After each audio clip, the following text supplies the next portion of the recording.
ഒരിക്കലും തകരാത്ത ആത്മവിശ്വാസം നേടാം. ഇനി നമ്മളെ തകർക്കാൻ ആർക്കുമാവില്ല. മലയാളം ഓഡിയോ ബുക്ക് കേൾക്കാം. ആത്മവിശ്വാസം എന്നാൽ സ്വയം പ്രശംസയോ ധൈര്യമോ അല്ല. തകർച്ചകളുടെ ഒത്ത നടുക്ക് നിൽക്കുമ്പോൾ പോലും സ്വന്തം ഉള്ളിൽ അടങ്ങിയിരിക്കുന്ന ശക്തിയെക്കുറിച്ചുള്ള ബോധമാണ്. ഒരിക്കലും തകരാത്ത ആത്മവിശ്വാസം അഭേദ്യമായ ഒരു കോട്ട പോലെയാണ്.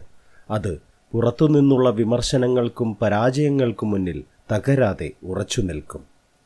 നമ്മുടെ മനസ്സിനകത്തും ആ ഉറച്ച കോട്ട നിർമ്മിക്കാനാകും. അധ്യായം 1. ആത്മവിശ്വാസത്തിൻ്റെ അടിത്തറ. തകരാത്ത ആത്മവിശ്വാസം നിർമ്മിക്കുന്നതിന് മുമ്പ് നമുക്കത് എന്താണെന്ന് മനസ്സിലാക്കണം. ആത്മവിശ്വാസം എന്നാൽ യഥാർത്ഥ വിലമതിക്കലാണ്. നമ്മുടെ കഴിവുകൾ, മൂല്യങ്ങൾ, സാധ്യതകൾ എന്നിവയെക്കുറിച്ചുള്ള യഥാർത്ഥമായ മനസ്സിലാക്കലാണിത്. എനിക്കെല്ലാം കഴിയും എന്ന് വെറുതെ പറയുന്നതല്ല, മറിച്ച് എനിക്കിത് കഴിയും, കാരണം ഞാൻ അതിനായി പരിശ്രമിച്ചു, പഠിച്ചു, തയ്യാറായി എന്ന ബോധമാണ്. ആത്മവിശ്വാസം എന്നാൽ ആന്തരികമായ അവബോധമാണ്. ആത്മവിശ്വാസം ജനിക്കുന്നത് നമ്മുടെ ഉള്ളിൽ നിന്ന് തന്നെയാണ്. ഇത് പുറത്തുള്ള വിജയങ്ങളെയോ മറ്റുള്ളവരുടെ അംഗീകാരത്തെയോ ആശ്രയിച്ച് നിൽക്കുന്നതല്ല. ആത്മവിശ്വാസം എന്നാൽ ഫലം നോക്കാതെ പ്രവൃത്തി ചെയ്യാനുള്ള മനോഭാവമാണ്. ആത്മവിശ്വാസമുള്ള ആളുകൾ ഫലം കിട്ടുമെന്ന് ആശങ്കയില്ലാതെ പ്രവർത്തനം ആരംഭിക്കുന്നു. പരാജയത്തെ അവർ അവസാനമായി കാണുന്നില്ല, മറിച്ച് പഠിക്കാനുള്ള ഒരു അവസരമായി കാണുന്നു. ആത്മവിശ്വാസം എന്തല്ല? ആത്മവിശ്വാസം എന്നാൽ അഹങ്കാരമല്ല. അഹങ്കാരം എന്നത് ഇൻസെക്യൂരിറ്റിയുടെ ഒരു അവസ്ഥ മാത്രമാണ്. മറ്റുള്ളവരെ താഴ്ത്തി ഉയരാൻ ശ്രമിക്കുന്നതാണ് അഹങ്കാരം. മറ്റുള്ളവരോട് വിനയത്തോടെ പെരുമാറാനുള്ള കഴിവാർജിക്കുന്നതാണ് ആത്മവിശ്വാസം. ആത്മവിശ്വാസം എന്നാൽ അമിത വിശ്വാസമല്ല. നമ്മുടെ കഴിവിനപ്പുറമുള്ള, നമുക്ക് വ്യക്തതയോ അറിവോ ഇല്ലാത്ത കാര്യങ്ങളിലേക്ക് എടുത്തു ചാടാനുള്ള തോന്നലാണ് അമിത വിശ്വാസം. ഇത് അപകടകരമാണ്. ആത്മവിശ്വാസം എന്നാൽ പുറത്തുനിന്നുള്ള അംഗീകാരങ്ങളല്ല. നമ്മൾ പുറത്തുനിന്ന് പ്രശംസകളും വിജയങ്ങളും നേടുമ്പോൾ മാത്രമുള്ള സന്തോഷമല്ല യഥാർത്ഥ ആത്മവിശ്വാസം. അത്തരം പ്രശംസകൾ, അംഗീകാരങ്ങൾ എന്നിവ ഇല്ലാതാകുമ്പോൾ ആ സന്തോഷവും ഇല്ലാതാകും.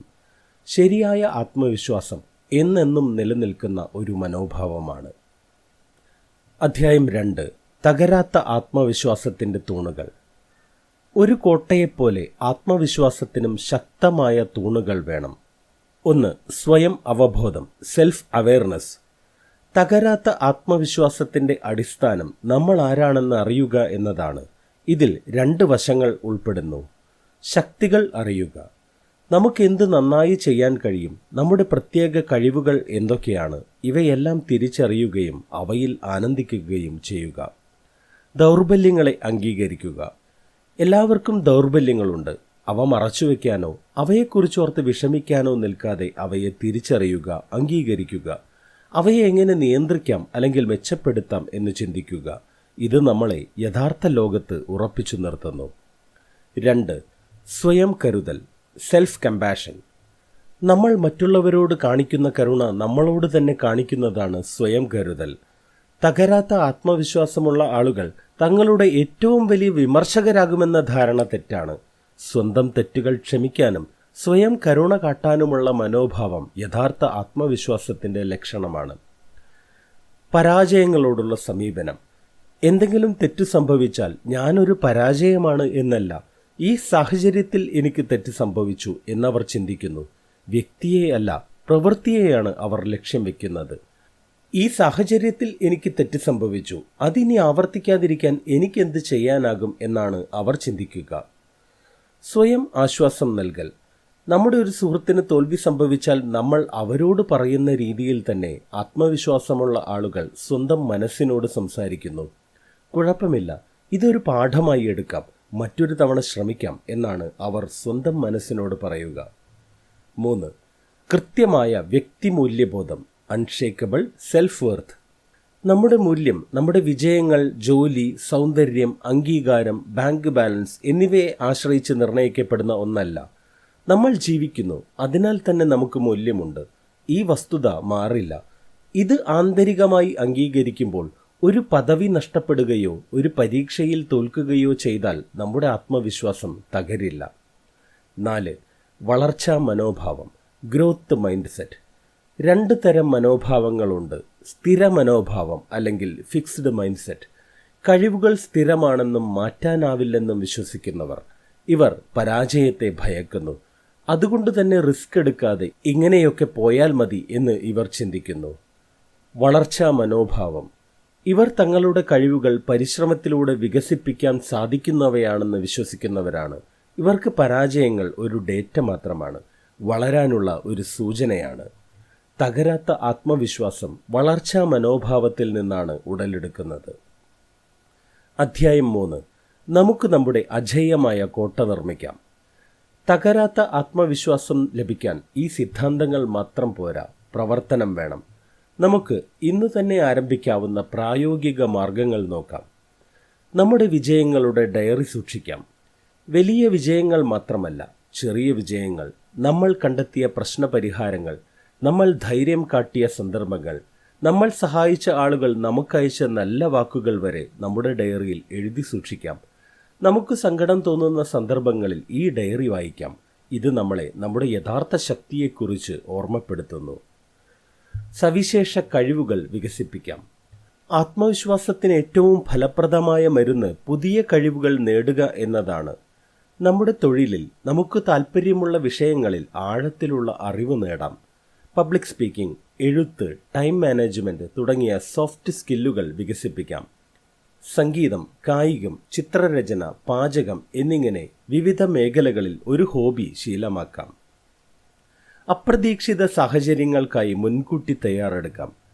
നമ്മൾ മുൻകൂട്ടി കണ്ട് പരിഹാരം തയ്യാറാക്കിയ ഒരു കാര്യം സംഭവിച്ചാൽ നമുക്ക് ഭയമുണ്ടാവില്ല.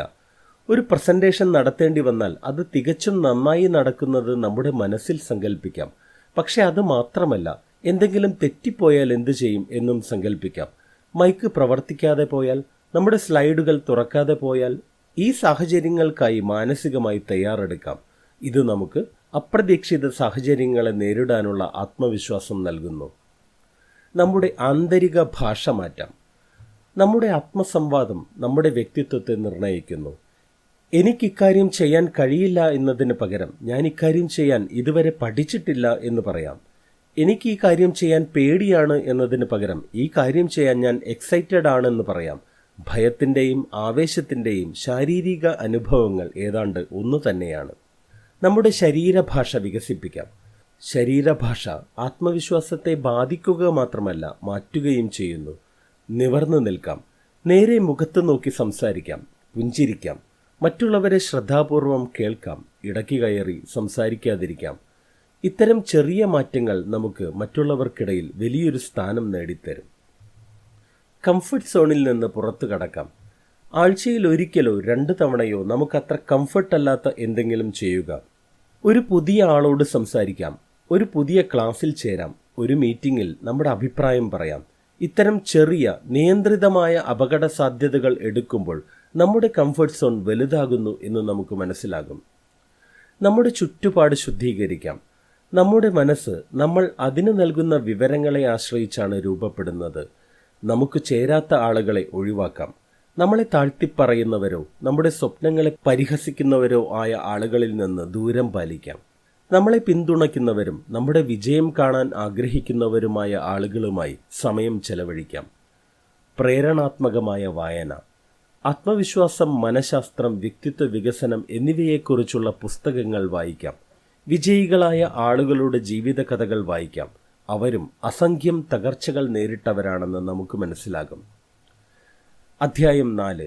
പ്രതിസന്ധികളെ നേരിടൽ. ആത്മവിശ്വാസം തകർക്കാൻ ശ്രമിക്കുന്നവരെ എങ്ങനെ നിയന്ത്രിക്കാം? പരാജയം, വിമർശനം, നിരാശ എന്നിവ ഒഴിവാക്കാനാവില്ല. എന്നാൽ അവയെ നമ്മൾ എങ്ങനെ കാണുന്നു എന്നത് മാറ്റാം.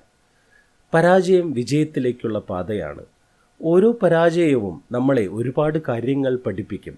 ഏത് തന്ത്രം പ്രവർത്തിക്കില്ല എന്നും ഏതാണ് മെച്ചപ്പെടുത്തേണ്ടത് എന്നുമെല്ലാം പരാജയങ്ങളിലൂടെ തിരിച്ചറിയാം. ഒരു ശാസ്ത്രജ്ഞൻ പരീക്ഷണം ചെയ്യുന്നത് പോലെ പരാജയത്തെ സമീപിക്കാം. ഒരു പരീക്ഷണം വിജയിക്കുന്നില്ല എങ്കിലും അത് കൃത്യമായ ഒരു ഡേറ്റ നൽകുന്നു. ആ ഡേറ്റ അടുത്ത പരീക്ഷണം മെച്ചപ്പെടുത്താൻ നമ്മളെ സഹായിക്കുന്നു. വിമർശനങ്ങളെ സമചിത്തതയോടെ കൈകാര്യം ചെയ്യാം. ക്രിയാത്മകമായ വിമർശനങ്ങൾ നമ്മൾ മെച്ചപ്പെടാൻ സഹായിക്കുന്ന ഒന്നാണ്. ഇത് നമ്മൾ ചെയ്ത പ്രവൃത്തിയെ സംബന്ധിച്ചുള്ളതും വ്യക്തിപരമല്ലാത്തതുമാണ്. ഇത്തരം വിമർശനങ്ങൾ സ്വീകരിക്കാം, വിലമതിക്കാം, ആവശ്യമെങ്കിൽ അതിൽ നിന്ന് പഠിക്കാം. ദുഷിച്ച വിമർശനങ്ങൾ വ്യക്തിപരമായ ലക്ഷ്യം വെച്ചുള്ളതും നമ്മളെ ഉപദ്രവിക്കാനുള്ള ഉദ്ദേശത്തോടുകൂടെയുള്ളതുമാണ്. ഇതിൻ്റെ ഉറവിടം വിമർശകന്റെ സ്വന്തം ഇൻസെക്യൂരിറ്റിയാകും. ഇത്തരം വിമർശനങ്ങളെ തള്ളിക്കളയാം. ഇത് അവരുടെ ചിന്താഗതിയുടെ പ്രശ്നമാണ്, എൻ്റേതല്ല എന്ന് പറയാൻ പഠിക്കാം. നിരാശയെ ഒരു താൽക്കാലിക അവസ്ഥയായി കാണാം. നിരാശ താൽക്കാലികമാണ്, അത് സ്ഥിരമാണെന്ന് നമ്മൾ വിശ്വസിക്കരുത്. നമുക്ക് നിരാശ തോന്നുമ്പോൾ നമ്മുടെ വിജയങ്ങളുടെ ഡയറി വായിക്കാം. നമ്മുടെ സൗഹൃദത്തിലെ ഒരാളോട് സംസാരിക്കാം. നമുക്കിഷ്ടമുള്ള എന്തെങ്കിലും ചെയ്ത് നിരാശയെ മറികടക്കാൻ നോക്കാം. ഒരിക്കലും തകരാത്ത ആത്മവിശ്വാസം എന്നത് ഒരു ലക്ഷ്യസ്ഥാനമല്ല, മറിച്ച് നിരന്തരമായ ഒരു യാത്രയാണ്. ചില ദിവസങ്ങളിൽ നമ്മൾ ലോകം കീഴടക്കിയതായി തോന്നും. മറ്റു ദിവസങ്ങളിൽ നമുക്കെല്ലാം തീർന്നുപോയെന്ന് തോന്നിയേക്കാം. ഇത് സാധാരണമാണ്. യഥാർത്ഥ ആത്മവിശ്വാസം നിലനിൽക്കുന്നത് തകർച്ചകൾക്കിടയിലും സ്വയം എഴുന്നേൽക്കാനുള്ള കഴിവിലാണ്. നമ്മൾ താഴ്ത്തപ്പെട്ടാൽ പോലും, ഏറ്റവും അടിയിലെത്തിയാൽ പോലും അവിടെ നിന്ന് എഴുന്നേൽക്കാനുള്ള ആന്തരിക ശക്തി നമ്മളിലുണ്ടെന്ന് തിരിച്ചറിയുന്നതാണ്. ഈ യാത്ര ആരംഭിക്കാം. ഇന്നൊരു ചെറിയ കാര്യം ചെയ്യാം. നമ്മുടെ ശരീരഭാഷ മാറ്റാം, നമ്മുടെ ആത്മഭാഷണങ്ങൾ മാറ്റാം. നമ്മുടെ വിജയങ്ങളുടെ ഡയറിയിൽ ഒരു വരിയെങ്കിലും ഇപ്പോൾ എഴുതാം. കാലങ്ങൾ കഴിഞ്ഞ് നമ്മൾ പിന്നോട്ട് നോക്കുമ്പോൾ നമ്മൾ ഒരിക്കൽ ഭയപ്പെട്ട കാര്യങ്ങൾ ഇപ്പോൾ നമ്മുടെ ദൈനംദിന ജീവിതത്തിൻ്റെ ഭാഗമായി മാറിയത് നമ്മൾ കാണും. അപ്പോഴാണ് നമ്മൾ അജയ്യമായ ആത്മവിശ്വാസത്തിൻ്റെ സാന്നിധ്യം അനുഭവിക്കുന്നത്.